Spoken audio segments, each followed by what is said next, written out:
आज जीव जनन कैसे करते हैं क्लास 10th के चैप्टर का लेक्चर नंबर 3 है। तो आज अपन पढ़ेंगे कि लैंगिक जनन का महत्व क्या है, नर युग्मक, मादा युग्मक और पुष्पी पादपों के अंदर या पौधों के अंदर जनन किस प्रकार से होता है। तो सबसे पहले एक नोट लिखा है मैंने इम्पोर्टेंट करके, अब मैं बताता हूँ आपको। यहाँ इम्पोर्टेंट पॉइंट है, यहाँ पर समझो। उत्तक संवर्धन तकनीक द्वारा किसी एकल पौधे से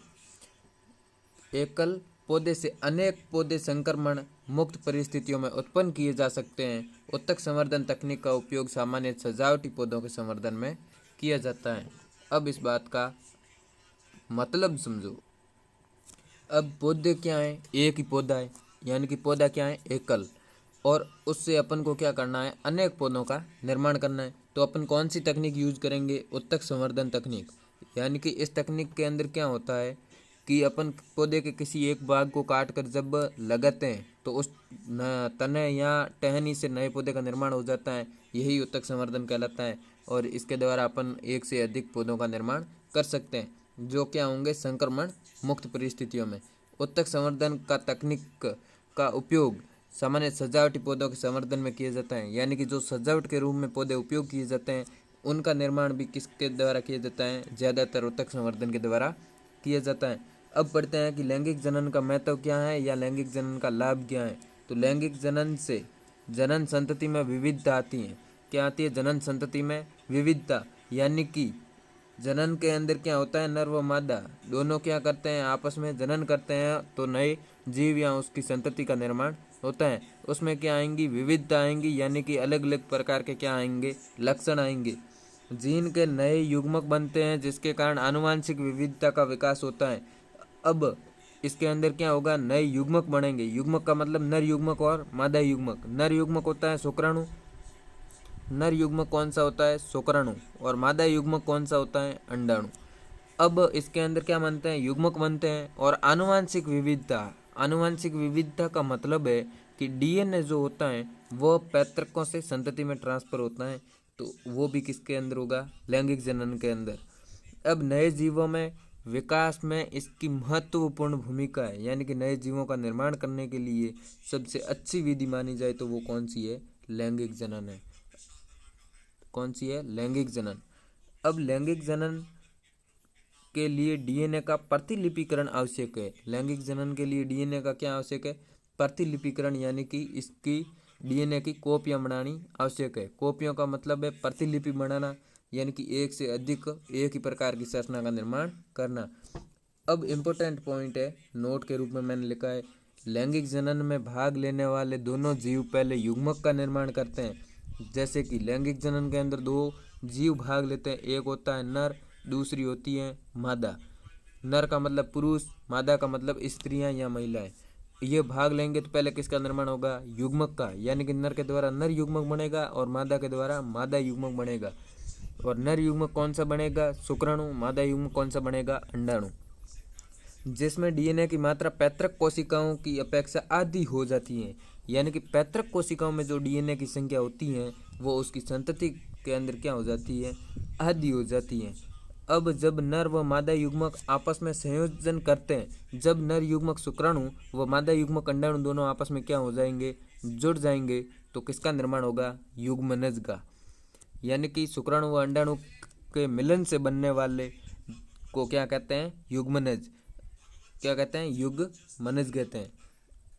अब इससे डीएनए की मात्रा पुनर्स्थापित हो जाती है। यानी कि जो डीएनए की मात्रा आधी हुई थी वो वापस क्या हो जाती है, पुनः स्थापित हो जाती है। नर युग्मक, गतिशील जनन कोशिका को नर युग्मक कहते हैं। यानी कि नर युग्मक कौन सा हो गया, जंतुओं के अंदर शुक्राणु हो गया। अब ये शुक्राणु क्या होता है, गतिशील होता है। क्या होता है, गतिशील। गतिशील का मतलब होता है ये गति करता है। और मादा युग्मक, जिस जनन कोशिका में भोजन का भंडार संचित होता है उसे मादा युग्मक कहते हैं। यानी कि वह कौन सी कोशिका है जहाँ पर भोजन का क्या होता है, भंडार, यानी कि भोजन एकत्रित किया जाता है, तो वो कौन सी है, मादा युग्मक। कौन सा है, मादा युग्मक। अब ये क्या है, मादा युग्मक अंडाणु, और ये क्या है, नर युग्मक शुक्राणु। अब अंडाणु के पास क्या होगा, ये शुक्राणु गति करता हुआ जाएगा। क्यों? युग्मनज का निर्माण करना है तो इससे शल्यित होना पड़ेगा अंडाणु से शुक्राणु को। अब ये अंडाणु क्या होता है? अगतिशील, यानी कि अंडाणु है वो मादा के अंदर ही पड़ा रहता है, लेकिन शुक्राणु होता है वह अंडाणु तक पहुंचने के लिए क्या करता है? गति। इसीलिए शुक्राणु क्या हो गया? गतिशील, और अंडाणु क्या हो गया? अगतिशील। अब बात करते हैं कि युग्मनज कहते किसे हैं। नर तथा मादा युग्मक के संलयन को युग्मनज कहा जाता है या निषेचन कहा जाता है। नर तथा मादा युग्मक के संलयन की प्रक्रिया को तो क्या कहते हैं? निषेचन कहते हैं। और इस प्रक्रिया के द्वारा जिसका निर्माण होता है वो क्या है? युग्मनज। क्या है? युग्मनज। अब पुष्पिपाद में लैंगिक प्रजनन। आवर्त बीजी के जननांग पुष्प में पाए जाते हैं। पुष्प के मुख्य 4 भाग होते हैं: बाह्य दल, पुंकेसर, स्त्री केसर, दलपुंज आदि पुष्प के जननांग है, जिसमें जनन कोशिकाएं बनती हैं। पुष्प के जननांग का मतलब है जनन करने वाले अंग। कौन कौन से हैं? एक है बाह्य दल, पुंकेसर, स्त्री केसर और दलपुंज क्या है? जनन करते हैं किसके अंदर? पुष्प के अंदर। तो अपन इसका सार समझते हैं पूरे का। अब इसका मतलब क्या है? जितना पढ़ा है इसका मतलब क्या है, शॉर्ट के अंदर रिवीजन कर लेते हैं। यानी कि लैंगिक जनन के अंदर 2 होते हैं, एक होता है नर युग्मक और एक होता है मादा युग्मक। नर युग्मक होता है शुक्राणु, मादा युग्मक होता है अंडाणु। किसके अंदर? जीवों के अंदर या जंतुओं के अंदर। नर युग्मक क्या होता है? शुक्राणु, वो क्या करता है? गति, इसलिए ये होता है गतिशील। और अंडाणु क्या होता है? अगतिशील, क्योंकि ये गति नहीं कर पाता है। शुक्राणु चलकर किसके पास आता है? अंडाणु के पास संलयन करने के लिए, इसलिए ये क्या करता है? शुक्राणु गति करता है। अब इसके पास आएगा, जब दोनों आपस में जुड़ जाएंगे तो किसका निर्माण होगा? युग्मनज का। किसका होगा? युग्मनज का। अब युग्मनज का निर्माण हो गया और युग्मनज विकसित होकर किसका निर्माण करेगा? नए जीव का। अब ये शुक्राणु है वो अंडाणु से क्या हो गया? मिल गया। अब मिलने की जो प्रक्रिया है, यानी कि युग्मनज के निर्माण की प्रक्रिया है, वो क्या कहलाती है? निषेचन। युग्मनज के निर्माण की प्रक्रिया को अभी समझते हैं। पुष्पिपादपों के अंदर पुष्प कितने प्रकार के होते हैं? 2 प्रकार के। पहला है एक लिंगी पुष्प, दूसरा है उभयलिंगी पुष्प। एक लिंगी पुष्प क्या होता है? जब पुष्प में केवल एक जननांग पुंकेसर होगा या फिर क्या होगा? स्त्री केसर, तो उस पुष्प को क्या कहेंगे?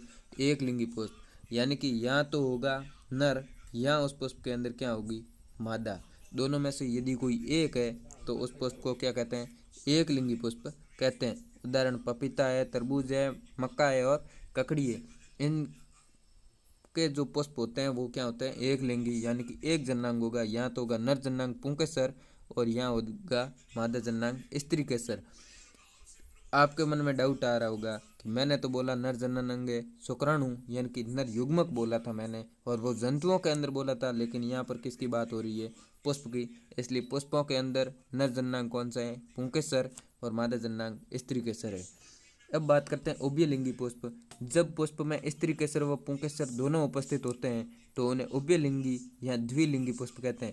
द्विलिंगी का मतलब होता है 2, उभय का मतलब होता है दोनों साथ साथ में, यानी कि जब इसके अंदर नर युग्मक व मादा युग्मक दोनों साथ साथ में होंगे, यानी कि नर का मतलब है पुंकेसर और मादा का मतलब है स्त्री केसर। पुष्प के अंदर जब पुंकेसर और स्त्री केसर दोनों साथ साथ में विद्यमान होंगे तो उस पुष्प को कौन सा पुष्प कहेंगे? द्विलिंगी पुष्प। यदि दोनों में से कोई एक है तो उसे कहेंगे एक लिंगी पुष्प। और उभयलिंगी पुष्प के उदाहरण है गुड़हल, सरसों, गुलाब और टमाटर। उदाहरण याद रखना इम्पोर्टेंट है और ज़रूरी है, ये एग्ज़ाम में पूछे जा सकते हैं। इसीलिए अब बात करते हैं पुष्प की अनुदैर्ध्य काट, यानी कि पुष्प की संरचना के बारे में कि पुष्प किस प्रकार का होता है, कैसा दिखाई देता है। अब ये पुष्प की संरचना है। ये जो पत्ती समान संरचना दिख रही है, पत्ती समान संरचना दिख रही है, उसे क्या कहते हैं? बाह्य दल। एक पत्ती को कहते हैं बाह्य दल। जब दोनों पत्तियों की बात एक साथ की जाए तो इसे कहते हैं बाह्य दल पुंज। बाह्य दल पुंज। पुंज का मतलब है दोनों, यहाँ जितनी भी होती है एक साथ समूह। दोनों की बात करें तो बाह्य दल पुंज, और एक की बात करें तो बाह्य दल।